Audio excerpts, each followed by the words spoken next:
Assalamu alaikum बच्चों, I'm back with the third chapter. I'm gonna wind it up in this final lecture. ये आपका एक final lecture है इस chapter के ऊपर. इस चैप्टर के अख्ताम के ऊपर 8 से 10 लेक्चर्स के अंदर हमने इस चैप्टर को वाइंड अप किया. It is good speed. कोशिश करेंगे कि बाकी लेक्चर्स भी इसी पेस के साथ रखें. उम्मीद है कि आपको समझ में आ रही हैं चीज़ें. अगर समझ में नहीं आ रही, you can feel free to ask anything, any concept, any point, any question. कोई चीज़ भी आपको समझ नहीं आ रही तो आप पूछें. I always appreciate questions. I always appreciate curiosity और क्वेश्चंस को हमेशा अप्रिशिएट किया जाता है. और एक बहुत बड़े scientist Neil deGrasse Tyson cosmologist हैं. ही सेज के scientists are hidden inside every human being. That scientist is called curiosity. And हर इंसान के अंदर एक साइंसदान छुपा और उस साइंसदान का नाम क्यूरियोसिटी है. वो आपका तजस्सुस है जो आपको सवाल पूछने पे मजबूर करता है, सवाल पूछने पे उकसाता. So let does not die the scientist inside you, let does not die the curiosity inside you. उस तजस्सुस को कभी ना मरने दें. हमेशा सवाल को पूछा करें. सवाल पूछने चाहिए. सवाल पूछना इल्म हासिल करने का एक समझ लें एक तरीका, एक ज़रिया. ये तकरीर इसलिए की है कि if you have question you can ask. So हाँ, बात हम लोग लास्ट टाइम कर रहे थे प्रोजेक्टाइल मोशन पे. प्रोजेक्टाइल मोशन के तमाम वेरिएबल्स डिस्कस कर लिए थे, तमाम पैरामीटर्स डिस्कस कर लिए थे. पैरामीटर से मुराद ये है, we have discussed up till yet we have discussed range, time, height. ये तमाम चीज़ें हमने डिस्कस कर ली हैं. मैंने उनको रेंज, टाइम और हाइट डिस्कस करने से पहले बताया था कि हम बात कर रहे हैं मिज़ाइल की. एक ऐसा मिज़ाइल जिसे आपने एक दफ़ा लॉन्च करके झटका दे के थ्रस्ट दे के छोड़ दिया, वो अपने इनर्शिया की वजह से. एक पैराबोलिक पाथ. अभी जो लफ्ज़ बोल रहा हूँ सिर्फ सुनते रहें, हर लफ्ज़ की एक्सप्लेनेशन मैंने भी देनी है. एक पैराबोलिक पाथ को फॉलो करते हुए अपनी मंजिल तक जाके गिरेगा. तो अब उसी मिज़ाइल के ऊपर बात करनी है. Missile you know it very well. Missile क्या होता है और किस काम के लिए इस्तेमाल होता है. मिज़ाइल बर्बादी, तबाही के लिए इस्तेमाल होता है. There are two types of missiles, unpowered and unguided missiles. Powered and guided missiles. दूसरे वाला जो है powered and guided missiles, ये कौन से हैं? You have seen in movies. For example, एक बड़ी मशहूर मूवी है जो आप सबने यकीनन देखी होगी. यानी जिसने कभी इंग्लिश मूवी नहीं देखी उसने भी वो मूवी ज़रूर देखी होगी. कि फास्ट एंड फ्यूरियस 8 में भी शायद, जिसमें वो आखिर में मिज़ाइल वाला सीन आता है. वो टोरंटो गंजा जो है वो आखिर एक सीन गाड़ी में होता है, पीछे उसके मिज़ाइल पड़ जाता है. और वो मिज़ाइल इस तरह का होता है कि जहाँ जहाँ वो टर्न कर रहा है उसके पीछे पीछे वो मिज़ाइल टर्न कर रहा है. यानी कि ऐसा मिज़ाइल जिसमें टारगेट लॉक हो जाता है. अब टारगेट अपनी अगर पोजीशन चेंज करेगा तो मिज़ाइल अपनी पोजीशन साथ चेंज कर लेगा. That missile is called as powered and guided missile. ये वो मिज़ाइल होता है कि जो कंट्रोल किया जा रहा होता है कंप्यूटर के साथ, जिसे कंप्यूटर कंट्रोल कर रहा है, जिसे हीट सेंसर कंट्रोल कर रहा है. यानी कि दैट मिज़ाइल इज़ गाइडेड. वो अपनी पोजीशन को चेंज कर सकता है. वो अब टारगेट के साथ साथ अपनी पोजीशन को बदल सकता है. And that is powered. वो ऐसा नहीं है कि वो अपने इनर्शिया की वजह से मूव कर रहा है. That missile is always powered like a jet. एक एरोप्लेन को जिस तरह पावर किया जाता है वो सारे सफ़र में पावर्ड होता है. वो सारे सफ़र में ईंधन खर्च कर रहा होता है और सारे सफ़र में उसका जो फ्यूल है वो बर्न कर रहा होता है, उसे पावर कर रहा होता है. इसी तरह वो मिज़ाइल भी एक जेट की तरह, एक प्लेन की तरह पावर्ड होता है. That missile is powered and guided. The other missiles are unpowered and unguided missiles. ये अनपावर्ड एंड अनगाइडेड मिज़ाइल्स कौन से हैं? जिन्हें सिर्फ लॉन्च के टाइम पर थ्रस्ट दिया जाता है. उस थ्रस्ट की बिना पर अपने इनर्शिया से वो खुद ही ट्रेवल करते हुए, खुद ही एक पैराबोलिक पाथ को फॉलो करते हुए जाके अपने टारगेट पे गिरते हैं. अब मैं पैराबोलिक पाथ बोल रहा हूँ. पैराबोलिक पाथ कौन सा पाथ है? For example this is your missile. मैं मिज़ाइल ना ही ड्रॉ करूँ, उतना गंदा missile. This is the path. ये वो पाथ फॉलो करता है, वो अपने टारगेट पर जाके गिरेगा. तो ये जो पाथ फॉलो कर रहा है, this path is called as parabola. Parabolic path follow कर रहा है. आइडियली हम कहते हैं कि पैराबोलिक पाथ है. आइडियली क्यों कहते हैं? क्योंकि हमने अभी तक जितनी बातें की हैं वो एयर फ्रिक्शन को एक्सक्लूड करके की. हमने एयर फ्रिक्शन के इफ़ेक्ट को इन्वॉल्व नहीं किया. और हमने ये माना है कि जितने पाथ पे उस प्रोजेक्टाइल ने मूव करना है वो पाथ कौन सा है? वो पाथ है अर्थ का, जो कि फ्लैट कंसिडर की जा रही है इतने हिस्से में. यानी कि इतने हिस्से के लिए let me draw it with the solid line. ये जो काले रंग से मैं ड्रॉ कर रहा हूँ, ये जो ब्लैक कलर है, इट शोज़ के अर्थ ज़मीन का इतना हिस्सा ज़मीनी सीधा फ्लैट है। Although you know that earth is not flat, earth is spherical और एलिप्टिकल, अंडे की या गोल शक्ल, अंडे के आकार की या गोल शक्ल की ज़मीन है, तो उस केस में ये पाथ जो है ना वो पैराबोलिक नहीं रहता, अपना पाथ बदल जाता है, थोड़ा सा इसकी शेप चेंज हो जाती है। It does not become parabolic because earth is not flat, earth is spherical and somehow elliptical. ये बात। दूसरी बात ये बड़ी अहम है करने वाली कि जब आप अनपावर्ड और अनगाइडेड मिसाइल्स की बात करते हैं, unpowered and unguided missiles are also known as, इनके एक और नाम भी मैं वो भी लिख देता हूँ जिस नाम से किताब में टॉपिक है, बैलिस्टिक मिसाइल्स। बैलिस्टिक मिसाइल्स या बैलिस्टिक लफ्ज़ का मतलब होता है, एक बड़ा मज़े का लफ्ज़ पूछा जाता है, मैं उसका मतलब भी आपको बता देता हूँ। What is meant by ballistic trajectory? ये बस मेरे जहन में एक बात आ गई तो मैंने कहा पहले ये शेयर कर दूँ फिर दूसरी बात शेयर करता हूँ। What is meant by ballistic trajectory? ये सवाल सुन लीजिएगा ज़रा।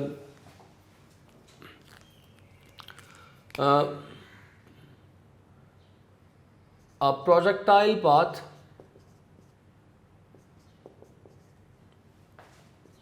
followed, ये शॉर्ट क्वेश्चन भी बन जाता है और एमसीक्यूज भी है, followed by ballistic missile.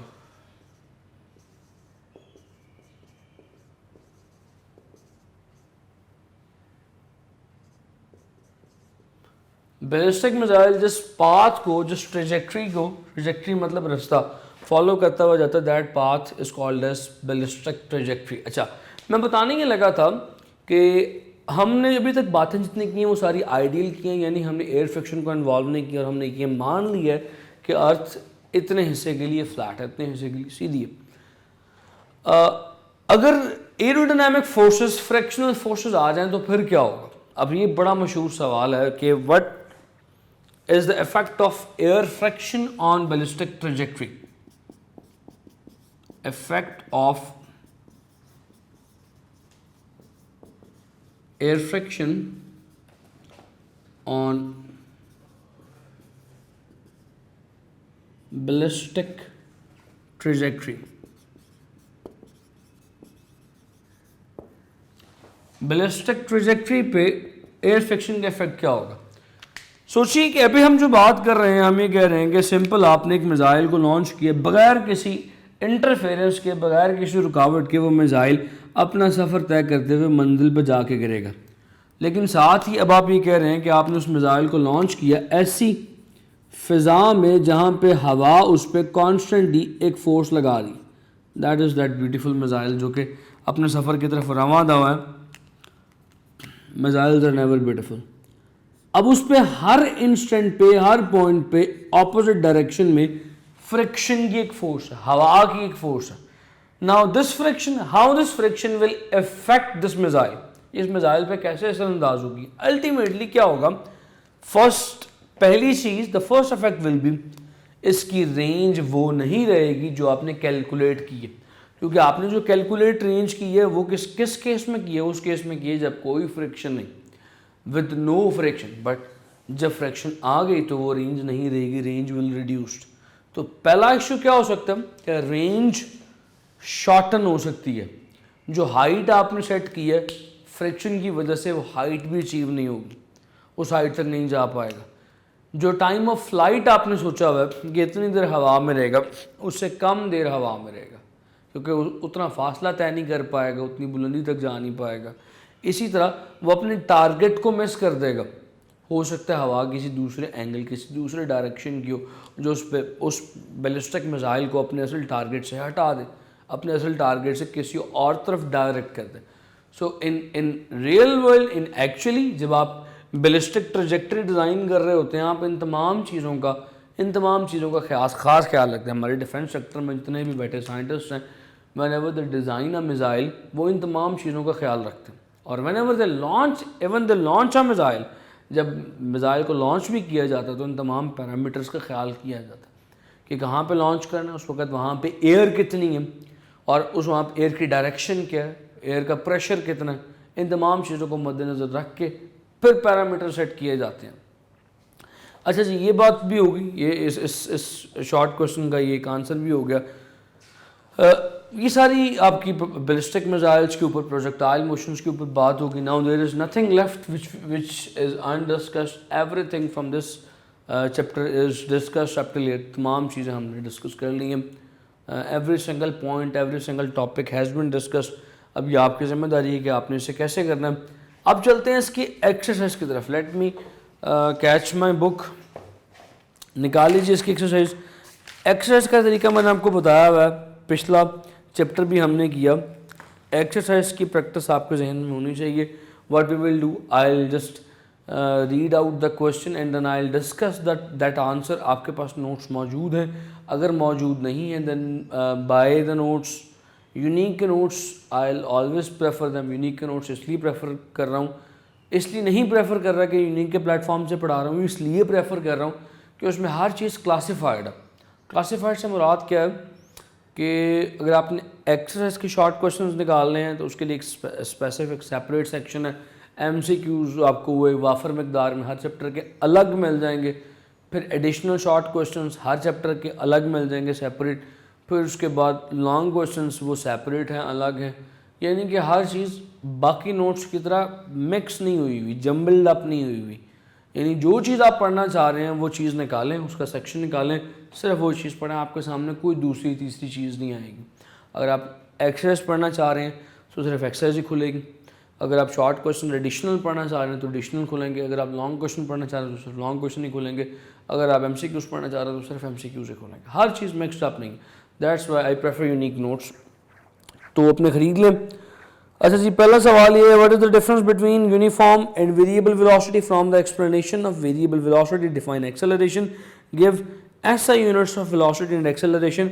I'm not gonna write anything for this question. I'm not gonna write the definition, formula, तमाम चीज़ें आप जानते हैं। पहला सवाल मैंने पढ़ा कि what is the difference between uniform and variable velocity? Variable और यूनिफॉर्म वेलोसिटी में क्या फ़र्क है? इसी चैप्टर का तीसरा या चौथा टॉपिक है जहाँ मैंने वेलोसिटी की टर्मिनोलॉजीज आपको पढ़ाई थी। यूनिफॉर्म वेलोसिटी क्या होती है कि वेलोसिटी की वैल्यू तब्दील ना हो, वेलोसिटी कांस्टेंट रहे। मिसाल के तौर पे जब आप मोटरवे पे चढ़ गए इस्लामाबाद जाने के लिए, अब आपकी वेलोसिटी जो है that is let's say 120 kilometre per hour. अभी भी 120 है, अगले 10 मिनट बाद भी 120 होगी, अगले आधे घंटे बाद भी 120 होगी। तो सारे सफ़र में आपकी वेलोसिटी चेंज नहीं हो रही, that's mean you are moving with the uniform velocity. आप यूनिफॉर्म वेलोसिटी से मूव कर रहे हैं। सिमिलरली अगर आपकी वेलोसिटी में तब्दीली आ रही है तो तब्दीली तो आने वाली तब्दीली की वजह से वो वेलोसिटी वेरिएबल वेलोसिटी कहलाएगी। और याद रखिएगा जिस वेलोसिटी में तब्दीली आती है उसी में एक्सेलरेशन भी प्रोड्यूस होती है। बताया हुआ एक्सेलरेशन क्या चीज़ है। Acceleration is defined as rate of change of velocity. Velocity में आने वाली तब्दीली का नाम एक्सेलरेशन। तो एक्सेलरेशन की यूनिट्स क्या हैं जी? बचपन की बातें लिखूंगा नहीं, सिंपल सी बात पता होनी चाहिए। एक्सेलरेशन के यूनिट्स होते हैं मीटर पर सेकंड स्क्वायर। लीजिए आपका पहला सवाल हो गया। दूसरे सवाल के ऊपर बात करते हैं। Object is thrown vertically upward. एक ऑब्जेक्ट है, सपोज कर लें आपका बॉल है जो ऐसे आपने हवा में ऊपर की तरफ फेंका। Discuss the sign of acceleration due to gravity relative to the velocity while the object is in air। बहुत मुश्किल सवाल हो। हालांकि ये सवाल भी असूली तौर पे मुझे आपको डिस्कस नहीं करवाना चाहिए, लेकिन जाए अयाशी करें, ये वाला सवाल करवा देता हूँ because this is the very simple question. ये सवाल आप अपनी 9वीं से भी शायद पहले की जमातों से पढ़ते आ रहे हैं। ये ज़मीन पे पड़ा है गेंद ऊपर फेंका, वो गेंद ये रास्ता फॉलो करता हुआ वापस ज़मीन पे आ गया। अब लें जी, जब ये बॉल ऊपर जा रहा है at the time of upward motion, इसकी वेलोसिटी किस तरफ है जी? ऊपर की तरफ है। मगर gravitational acceleration is downward because it is negative g। So during upward motion velocity and acceleration are anti parallel, opposite है। उम्मीद है कि ये डायग्राम नज़र आ रही होगी। और नीचे आते हुए वेलोसिटी की तरफ, नीचे की तरफ एक्सेलरेशन भी पॉजिटिव हो जाती है नीचे की तरफ। तो नीचे आते हुए वेलोसिटी और acceleration they both are positive, they both are parallel. तीसरा सवाल, अब ये जो बात मैंने, अब आप, अच्छा ये मेरे बड़े शहजादे बच्चे हैं, नोट्स आपके पास मौजूद हैं, अगर आपने नोट्स अभी नहीं लिए तो ऐसा नहीं करना आपने टेस्ट में कि बस ये डायग्राम ड्रॉ किया और एग्जामिनर के सर पर छोड़ दिया कि वो आप ही समझेगा और आप ही समझ के आपको नंबर दे देगा। ऐसे नहीं करना, ये मैंने आपको समझाने के लिए डायग्राम ड्रॉ की है। खाली डायग्राम नहीं ड्रॉ करनी, साथ लिखना भी है कि अपवर्ड मोशन में both are anti parallel, downward motion में बोथ आर पैरेलल।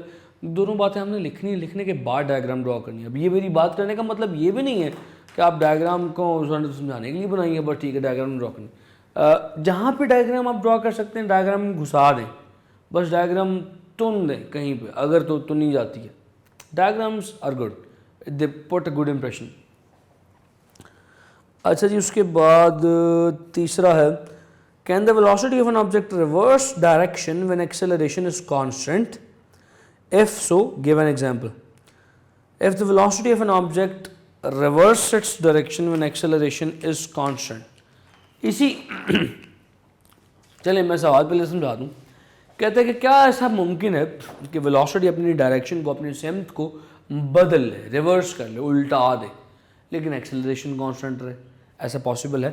ऐसा बिल्कुल पॉसिबल है जी। हाईएस्ट पॉइंट पे यहाँ पे देखिएगा, at this point acceleration remain जी, वो जी के इक्वल होती है, मगर एन इस लम्हे से पहले वेलोसिटी ऊपर की तरफ होती है और एन इस लम्हे के बाद वेलोसिटी अपने आप को रिवर्स करके नीचे की तरफ आ जाती है। So yes, in upward linear motion के अंदर velocity reverse its direction at highest point while acceleration remains constant। acceleration की value 9.8 या 10 ही रहती है मगर velocity अपनी acceleration को reverse कर लेता है। ये आगे चलते हैं। Can the velocity of an object reverse its direction, ये तो तीसरा तो हो गया, चौथा करना है। Specify the correct statement। Correct statement का पता दीजिए, बताइए। पहली स्टेटमेंट ए है, an object have constant velocity even its speed is changing. Constant velocity, speed is changing, यार ये बात बड़ी अहम है, ये समझ लो। पता है स्पीड और वेलोसिटी में फ़र्क क्या है? पता है किसी को? What is the difference between velocity and speed? Speed और वेलोसिटी में सिर्फ एक फ़र्क है, वो डायरेक्शन है। स्पीड की डायरेक्शन नहीं होती, स्पीड एक स्केलर क्वांटिटी है और वेलोसिटी की डायरेक्शन होती है। मान लीजिए, बड़ी अहम बात करने लगूँ, सिर्फ वेलोसिटी और स्पीड का फ़र्क बताने लगूँ। मान लीजिए दिल चीज़ है कि आप जान लीजिए, ये मान लीजिए ज़रा, a body is moving in a circular path, एक पंखा, एक बॉडी, कोई भी एक चीज़ जो एक सर्कुलर पाथ में घूम रही है, जिसको आप घुमाना चाहते हैं, उसी की बात कर लीजिए। Now at every instant its speed is same, constant speed के साथ। स्पीड कभी कभी पंखा तेज कभी स्लो नहीं हो रहा, एक ही स्पीड से घूम रहा, इट्स स्पीड इज कांस्टेंट। मगर मज़े की बात यह है कि हर पॉइंट पे इसकी स्पीड की डायरेक्शन मुख्तलिफ है। जब बॉल इधर था तो स्पीड की डायरेक्शन टेंजेंट पे था, टेंजेंट पे थी। लेट्स से जनाब बॉल इधर आ गया, now what is its speed, what will be its speed? Its speed is somewhere here, इसकी स्पीड की डायरेक्शन ये होगी। सिमिलरली हर पॉइंट पे इसकी स्पीड की डायरेक्शन यू कैन सी बदलती जा रही है, मगर स्पीड है तो यूनिफॉर्म कांस्टेंट है, क्योंकि भाई स्पीड डायरेक्शन पे डिपेंड नहीं करती, स्पीड के ताल्लुक ही कोई नहीं डायरेक्शन के साथ। डायरेक्शन जब इन्वॉल्व हो जाएगी तो बात बन जाएगी वेलोसिटी की। अब आप कह सकते हैं कि इस बॉल की स्पीड तो यूनिफॉर्म है मगर वेलोसिटी वेरिएबल है। वेलोसिटी वेरिएबल क्यों है? क्योंकि हो सकता है वेलोसिटी की वैल्यू कांस्टेंट हो मगर हर पॉइंट पे क्योंकि डायरेक्शन बदल रही है, लिहाजा वेलोसिटी की वैल्यू वेरिएबल, हम कहते हैं वेलोसिटी वेरिएबल। सो पहली बात गलत होगी, वो कहता है कि कांस्टेंट वेलोसिटी मगर कांस्टेंट वेलोसिटी मगर वेरिएबल स्पीड, तो ये पॉसिबल नहीं है। ये पॉसिबल ज़रूर है जो मैंने आपको बताया कि भाई कांस्टेंट स्पीड हो मगर वेलोसिटी वेरिएबल हो, ये पॉसिबल है। अगला देखते हैं, an object have constant speed even it's velocity is changing. Yes, the body moving in a circular path, जो मैंने भी आपको बताया। दोबारा पढ़ दो स्टेटमेंट ताकि आपके कानों के अंदर घुस जाए, ज़रा आराम से, कोई चीज़ नहीं घुसनी, घुसानी पड़ती है।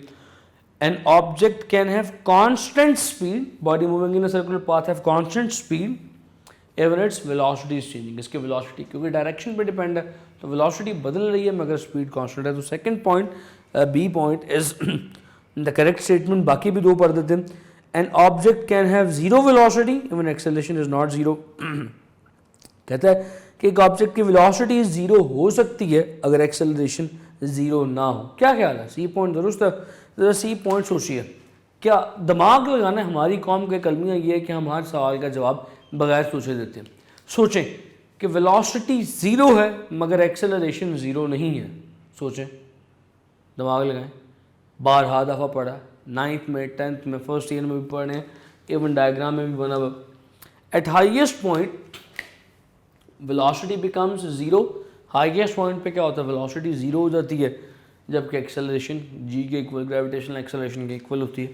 एक्सेलरेशन ज़ीरो नहीं होती। तो आपके सामने केस आ गया, यानी सी ऑप्शन भी दुरुस्त है। फिर जो डी ऑप्शन है, that object subjected to constant acceleration can reverse its velocity, कि एक ऐसा ऑब्जेक्ट जिसकी एक्सेलरेशन कांस्टेंट हो, क्या वेलोसिटी रिवर्स होती है? आहिस्ता बोलता हूँ, क्या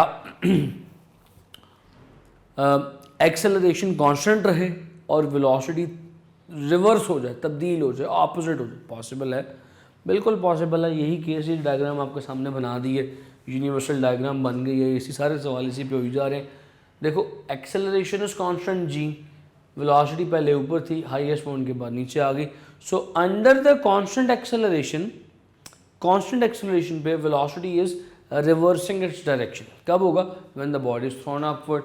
इन अपवर्ड मोशन, जब आपके लिखेंगे in upward motion, yes it is possible in upward motion, because in upward motion under the constant acceleration the velocity reverse its direction. Velocity अपनी डायरेक्शन को रिवर्स कर देती है।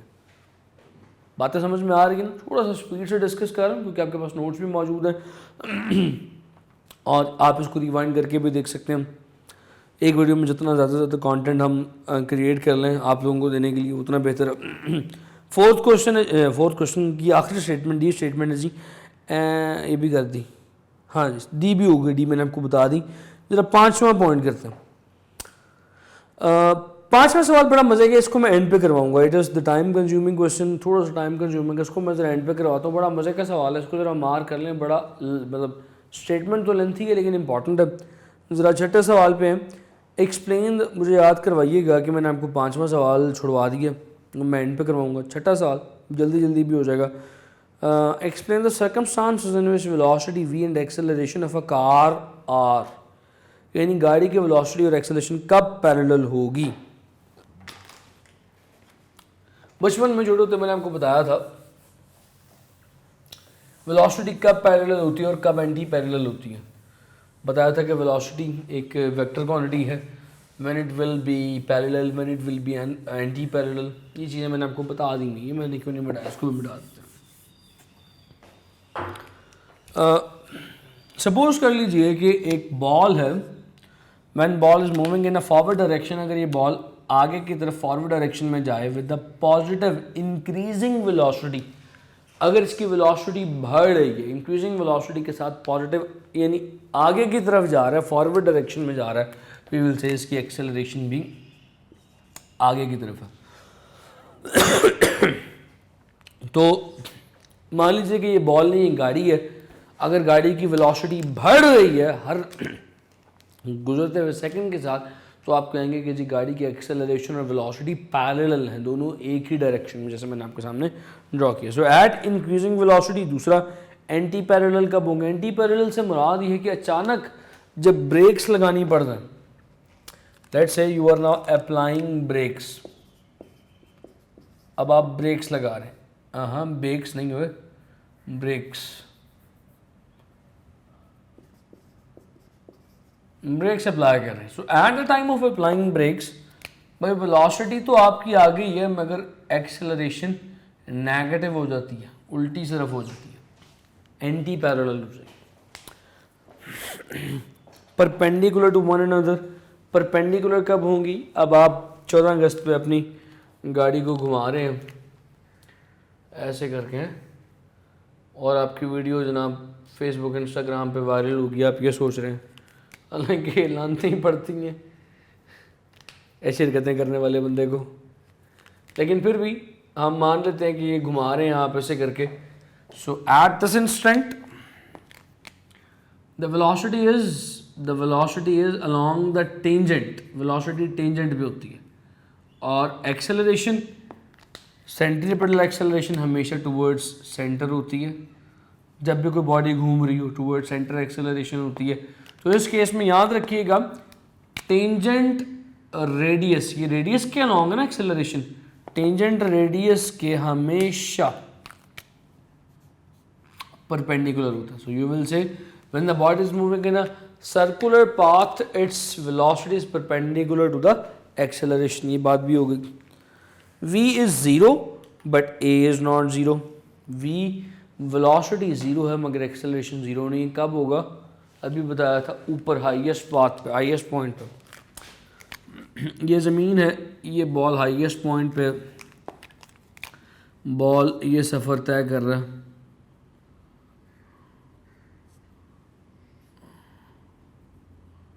ये सफ़र बॉल ने तय किया जनाब।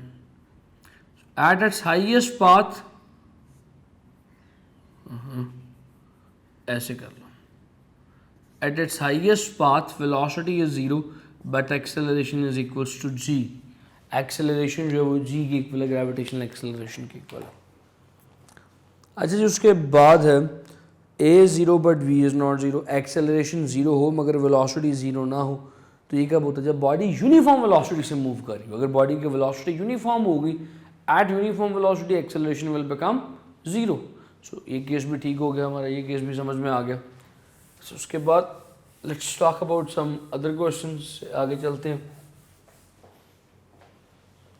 5 मिनट है मेरे पास अभी। 7वां सवाल है जी, the motion with constant velocity is a special case. इस सवाल को भी जरा इंपॉर्टेंट मार्क कीजिए।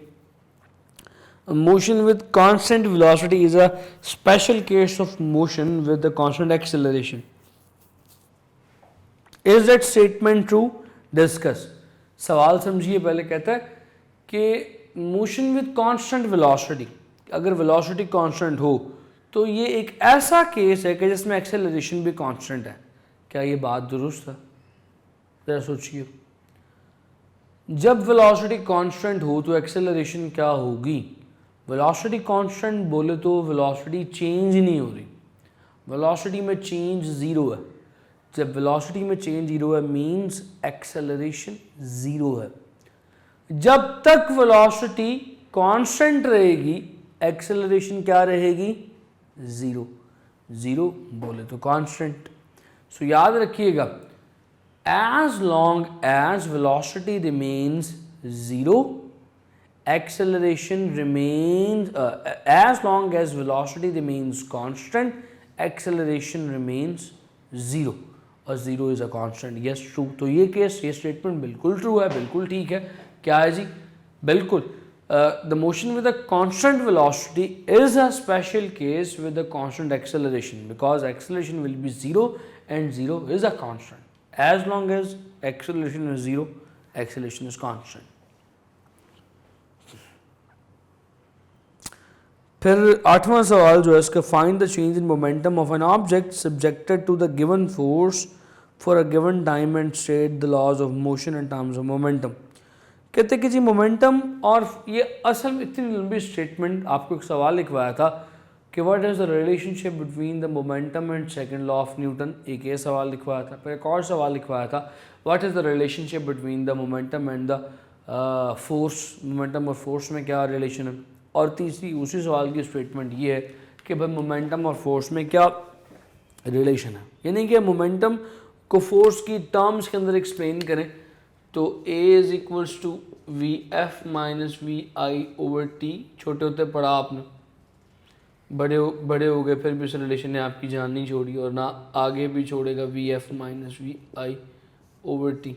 Let's multiply maths on both sides. M A is equals to M V F minus M V I. अच्छा यार, ये मैंने स्टेप डायरेक्ट कर दिया। अब तुम मेरे बच्चे शरारते, मुझे तो कोई भी स्टेप डायरेक्ट करते हुए सिर्फ डर ही लगता है और कुछ नहीं।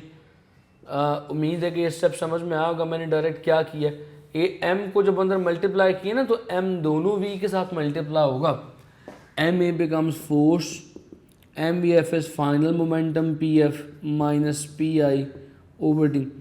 Final momentum minus relation momentum is delta p by t. Delta p by t is rate of change in momentum. ठीक है ना. तो yes, momentum can be written in the terms of force. Momentum को force के terms में लिखा जा सकता है, आपके सामने मैंने लिखा भी है. आगे चलते हैं.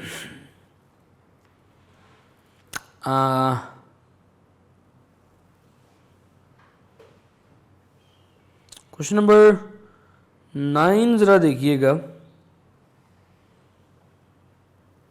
कौन सा क्वेश्चन था? Yes, question number 9. मैं भूल गया, आगे पीछे हो गया ज़रा सवाल. सवाल नंबर 9 है define impulse and show how it is related to linear momentum. और इसी से इम्पल्स को डिफाइन कर देते हैं. हमारे पास फार्मूला है F is equals to delta P over T. Force क्या है जी, इम्पल्स क्या है जी? Product of force and the time for which it is acting is called as impulse. इस टी को जब एफ से मल्टीप्लाई किया तो वो किसके इक्वल आ गया? डेल्टा पी के इक्वल आ गया. So you will say impulse is the product of force and the time for which it is acting, that is equals to change in momentum. Momentum में आने वाली तब्दीली को भी इम्पल्स कहा जा सकता है. क्वेश्चन नंबर 10 है जी. 2 more questions, then we will end up our discussion here. State the law of conservation of linear momentum. Pointing out the importance of isolated system, explain under certain conditions the law is useful even so the system is not completely isolated. लीजिए, इस सवाल के कुछ हिस्से हैं, उन हिस्सों को बारी बारी डिस्कस करते हैं. State the law of conservation of linear momentum. पहली बात तो ये law of conservation of linear momentum के ऊपर एक complete full fledge detail discussion 4-5 lecture पीछे पड़ी हुई है. तो अब अगर तो अवेलेबल हुआ लेक्चर तो वो दोबारा देख लीजिएगा, अदरवाइज़ आपने देखी हुई है, वो सुनी हुई है, उसको जहन में रखें. और फिर उसके बाद इसी सवाल का अगला हिस्सा है pointing out the importance of isolated system. बताया था कि law of conservation of momentum जो है वो कम्प्लीटली तौर पे फुलफिल आइसोलेटेड सिस्टम में होता है. यानी कि जब तक सिस्टम आइसोलेटेड है, law of conservation of momentum जो है वो फुलफिल होगा, वो अप्लाई होगा, ये तो होगा. और फिर उसके बाद कहता है कि even explain why under certain conditions the law is useful even though the system is not completely isolated. हाँ, जब सिस्टम आइसोलेटेड नहीं होता तब इस लॉ की क्या सिग्निफिकेंस है? इस लॉ की सिग्निफिकेंस तब भी आपने वो स्नूकर या ब्लेड बॉल खेलते हुए देखी है. ब्लेड बॉल खेलते हुए क्या सिस्टम आइसोलेटेड होता है? नहीं. बॉल्स के नीचे लगी हुई घास जो वो दैट कारपेट जो है दैट प्रोड्यूस फ्रिक्शन. तो फ्रिक्शन मौजूद है वहाँ पे. System is not isolated. System isolated नहीं है. In that situation, in that case system is not isolated, मगर स्टिल समहाउ किसी हद तक law of conservation of momentum apply हो रहा है, वैलिड है किसी हद तक. यानी कि मोमेंटम सारे का सारा तो कंजर्व नहीं रहेगा, मगर वही फिनोमिना, वही प्रिंसिपल होगा कि पिछला बॉल जब अगले को टकराएगा तो अगले को अपना मोमेंटम ट्रांसफ़र करेगा, मगर उस कोलिजन में कुछ ना कुछ energy because of friction and sound waste हो जाएगी क्योंकि सिस्टम आइसोलेटेड नहीं है. क्वेश्चन नंबर 11 इज 11, हाँ जी 11. Explain the difference between elastic and in elastic collision. I have discussed it. Elastic collision बोले तो ऐसी कोलिजन जिसमें एनर्जी और मोमेंटम कंजर्व रहें, वेस्ट ना हो. अनइलास्टिक जिसमें एनर्जी और मोमेंटम वेस्ट हो जाए, कंजर्व ना रहे. Explain how a bouncing ball will behave in each case. बताया था बाउंसिंग बॉल, थप्पा खा के उछलने वाला बॉल, अगर यहाँ से एक बॉल को छोड़ रहा हूँ तो नीचे लगेगा, टकराएगा, टकरा के अगर वापस इसी हाइट तक आ गया तो इसका मतलब है एनर्जी वेस्ट नहीं हुई. तो ये कौन सी कोलिजन है? इलास्टिक कोलिजन है. तो अगर यहाँ से छोड़ूँ, थप्पा खा के वापस यहाँ तक ना आए, इसे नीचे आए, दैट मीन्स ये कौन सी कोलिजन है? इसमें एनर्जी वेस्ट हो गई है. That collision is in elastic collision.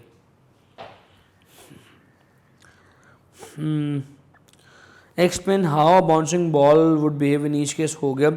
Give plausible reason for the fact that kinetic energy is not conserved in most cases. Kinetic energy के ज़ाया होने की एक ही वजह है इस कायनात में, और वो वजह ये है फ्रिक्शन, एरोडाइनामिक फोर्स. हवा की रगड़ की वजह से काइनेटिक एनर्जी का बेशतर हिस्सा ज़ाया हो जाता है। हवा की रगड़ को, एयर फ्रिक्शन को ओवरकम करते हुए बेशतर हिस्सा, ज़्यादातर हिस्सा काइनेटिक एनर्जी का ज़ाया होता है। Then let's discuss the last question, explain what is meant by projectile motion. हम पिछले 3 लेक्चर्स में प्रोजेक्टाइल मोशन पे बात कर रहे हैं। Derive an expression for time of flight, range of projectile, अभी लास्ट लेक्चर में मैंने किया, ये आपके पास यकीनन मौजूद होगा। शो दैट 12वें सवाल है, show that the range of projectile is maximum when projectile is throne at the angle of 45 degree with horizontal. अभी मैंने आपको करके भी दिखाया कि मैक्सिमम रेंज कब आती है, 45 डिग्री पे आती है, शायद नहीं हुआ, मिटा दिया। तो लास्ट लेक्चर में मैंने ये किया था। तो ये जो 12वां सवाल है इसको मार कर लें, ये बजाते खुद एक लॉन्ग क्वेश्चन है। लॉन्ग क्वेश्चन कैसे? प्रोजेक्टाइल मोशन की डेफिनेशन 1 नंबर आपका, 1 नंबर टाइम ऑफ फ्लाइट का, 1 नंबर रेंज ऑफ प्रोजेक्टाइल का, 3 नंबर होगा और 2 नंबर उस 45 डिग्री के प्रूफ का। और आखिरी सवाल है, एट व्हाट पॉइंट और points in the path does projectile have it's minimum speed and maximum speed, ये भी बताया हुआ। मिनिमम स्पीड हाईएस्ट पॉइंट पे होती है और maximum speed time of launch और टाइम ऑफ लैंड पे होती है। लो भाई 13 सवाल हमने कर लिए, बाकी आगे छोटे मोटे, चलो यार ये भी कर लेते हैं, ख़त्म करें ताकि हम कल नेक्स्ट टाइम न्यूमेरिकल शुरू करें। Each of the following question is followed by the 4 answers, one of which is correct, identify the correct answer. बड़ी मेहरबानी। What is mean by ballistic trajectory, अभी मैंने बताया था बैलिस्टिक ट्रैजेक्टरी क्या होती है। पहली ऑप्शन देखिए, the path followed by the unpowered and unguided missile is called as ballistic trajectory. ठीक है जी। उसके बाद इसका जो सेकंड पार्ट है वो ये है, what happens when a system of 2 bodies undergoes elastic collision. अगर 2 अजसाम 2 बॉडीज इलास्टिक कोलिजन करें तो क्या होगा? मोमेंटम ऑफ सिस्टम चेंज ना। B option, momentum of system does not change, yes momentum और काइनेटिक एनर्जी चेंज नहीं होती। सी और डी ऑप्शन इखलाकी तौर पर पढ़ लेते हैं, the body comes to rest, ज़रूरी नहीं है। The energy conservation law is violated, ना ये तो बिल्कुल नहीं होता। सो लिहाजा B option is the only possible और correct option. Numericals, inshallah, in the next lecture we will have a discussion on the numericals. 3 lectures में कोशिश करेंगे, या 3 से 4 15 numericals है, 3 से 4 लेक्चर्स में इसके numericals को फिनिश करेंगे। कोशिश करेंगे कि 3 लेक्चर से ऊपर ना जाए, हो सकता है 1 लेक्चर के ऊपर चला जाए, तो मैक्सिमम 4 मिनिमम 3 लेक्चर्स में numericals वाइंड अप हो जाएंगे इंशाल्लाह। आफ्टर अपकमिंग 3 और 4 lectures we will discuss chapter number 4। हम अपना कदम जो है कदम आगे बढ़ा के चैप्टर नंबर 4 की तरफ चलेंगे। उम्मीद है कि लेक्चर आपने सुना होगा और समझा भी होगा और उस पर अमल भी करेंगे। अमल से मुराद ये है उसे प्रैक्टिस भी करेंगे, याद भी करेंगे, लर्न भी करेंगे, because otherwise lectures have no significance, lectures have no values if you are not practicing, if you are not learning, lectures are useless. Teacher की सिर्फ अकेली मेहनत 30% है, मगर वो 30% मेहनत अगर बच्चे की मेहनत के साथ हाइब्रिड हो जाए, मिल जाए, कंबाइन कर जाए, तो वो 100% रिजल्ट अचीव हो सकते हैं। But it all matters if you work hard. ताली एक हाथ से नहीं बचती। लें जी, मुझे इजाज़त दीजिए, अपना घर वालों का ख्याल रखिएगा। अल्लाह हाफ़िज़।